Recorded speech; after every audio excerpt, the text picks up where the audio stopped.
সাম্প্রদায়িক শক্তি ও পলাতক আওয়ামী লীগের ভোট বানচালের ষড়যন্ত্র রুখে দেওয়ার হুঁশিয়ারি বিএনপির।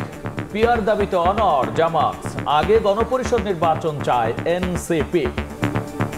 নিজের কথাগুলো ইনিয়ে বিনিয়ে বলছেন যাতে করে নির্বাচনকে বিলম্বিত করা যায়, তাদের বিরুদ্ধে বাংলাদেশের জনগণ রুখে দাঁড়াবে। এই জাতি একদিন ইনশাআল্লাহ পিয়ার পদ্ধতি গ্রহণ করবে। এই জন্য কি এটা অনড় আর অনড় না তাতে আসে জানা। বাংলাদেশের যদি সংকট নিরসন করতে হয় তাহলে এটার একমাত্র সমাধান গণপরিষদ নির্বাচন। ঘোষিত সময়ই হবে ভোট, কারো কথায় কান না দেওয়ার পরামর্শ স্বরাষ্ট্র উপদেষ্টার। আওয়ামী লীগ অংশ নেবে কিনা আইনি প্রক্রিয়ায় সমাধান করবে সরকার ও ইসি। আর যেই তারিখে বলছে ওই তারিখে নির্বাচন হবে। জনগণ যেসব নির্বাচনের মুখী হয়ে যাবে কেউ এটার বাধা দিতে পারবে। আওয়ামী লীগ নির্বাচন করতে পারবে কি পারবে না সেটা আইনি প্রক্রিয়া শুরু হবে।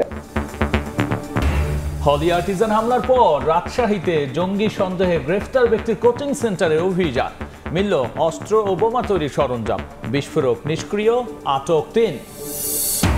বাড়িঘর ঝোপঝাড়ে মিলছে লুটপাটের সাদা পাথর। সয়লাব সিলেটের বিভিন্ন গ্রাম, জড়িতদের নাম বলতে নারাজ এলাকাবাসী। 2.5 লাখ ঘনফুট উদ্ধার, আটক হয়নি কেউ।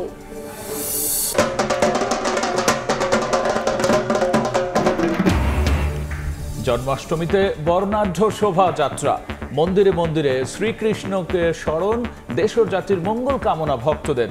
সবার অধিকার নিশ্চিতে পাশে থাকার আশ্বাস সেনাপ্রধানের।